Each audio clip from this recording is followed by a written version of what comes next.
The morning starts with one simple task: cleaning. Before eating, I sweep the floor, clear away the dust and mud, and organize the shelves. Out here, every item needs its place. Then I open the windows wide. The cool morning air fills the cabin, and the whole space feels ready for a new day.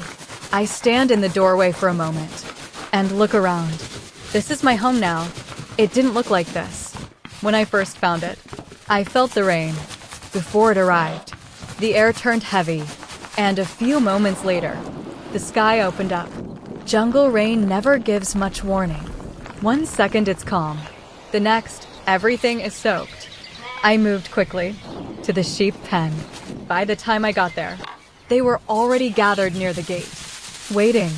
I guided them into the shelter, filled their water trough with fresh water, and laid out the grass I had cut the day before. Soon, they were eating peacefully while the rain poured outside. There's something satisfying about that moment. Rain on the roof, animals safe and dry, and everything exactly where it should be. The rain stopped sometime during the night. I woke to a quiet morning and headed straight outside. The soil was soft and perfect after the rain. Exactly what I had been waiting for. Today was planting day. I dug a few rows, placed each seed carefully by hand, and covered them with fresh soil. Slow work, but satisfying. After watering everything gently, I stood back and looked at the garden. Right now, it's just rows of soil. But in a few weeks, something green will push through. That's a good feeling to carry into the day. This part of the day asks for a little more patience. The hives are deep in the forest, nearly 40 minutes from the cabin. Before I leave, I put on the suit, gloves, and veil. I'm not afraid of the bees, but I respect them. When I arrive, I light the smoker and begin working slowly, frame by frame. I check the hives, taking only the honey they can spare. Today, the frames are heavy and full. A good harvest. Back at the cabin, I load the frames into the extractor and turn the handle. Slowly, golden honey begins to flow into the jar. The smell of fresh honey fills the room. Rich, warm, and somehow alive. I watch it for a moment, without saying a word. Some things don't need commentary. The fire is already going. By the time I start cooking, I keep it simple today. Simple is almost always better out here. Flatbread, flour, water, a little salt, and time on the hot stone. I've made this so many times that my hands know the motion, without my brain getting involved. Press, turn, press, turn. The edges brown, and the middle puffs up slightly. And that's when you know, while the bread cooks, I heat a little broth on the side, just something warm to go alongside. And then, the honey. I open the jar, still slightly warm from the extractor, and I set it on the table, next to the bread. That's the whole meal. Bread, broth, and honey straight from my own hives. Made this morning, carried back on my own back. I sit down slowly. No hurry now. The work is done. I tear a piece of bread, dip it into the honey, and eat. There's a word for this, but I can't find it in any language. It's not just satisfaction. It's something older than that. Something that sits in your chest and says, you did this. All of it. With your hands, with your time, with your attention. Nothing was handed to you today. I eat slowly, every bite. Outside, the forest has gone quiet, the way it does after dark. Not silent, but settled.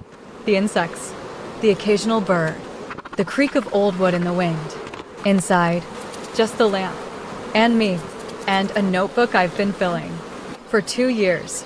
I open it to tomorrow's page, and I start writing.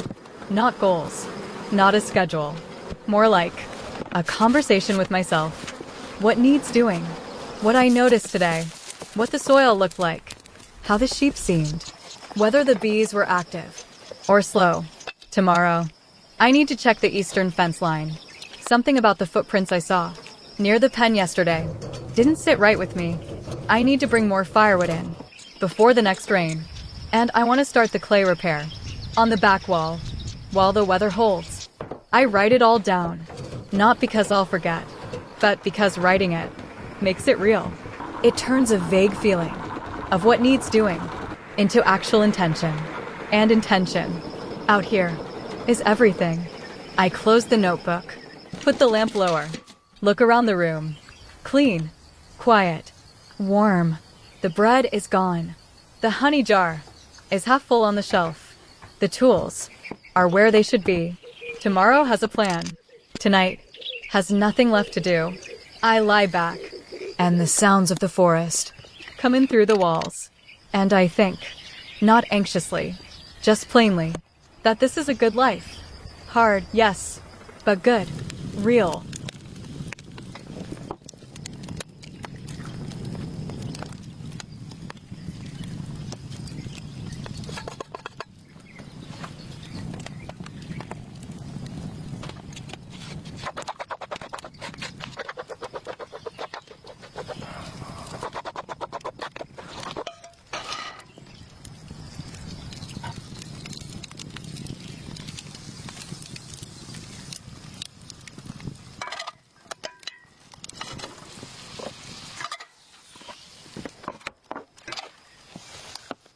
People ask me sometimes if I get lonely, and I think about it honestly. Before I answer, there are moments. Of course there are, but loneliness is different from solitude. Loneliness is wanting something you don't have. Solitude is being fully present with what's already there. Out here, I am never bored, never idle. The forest gives me enough to do every single day, and everything I do has a direct result. I plant, something grows. I care for the animals.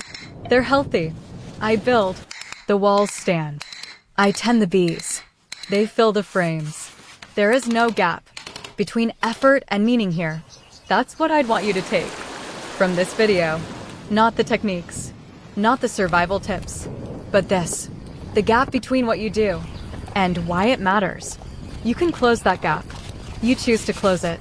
That's it. That's the whole thing. See you in the next one.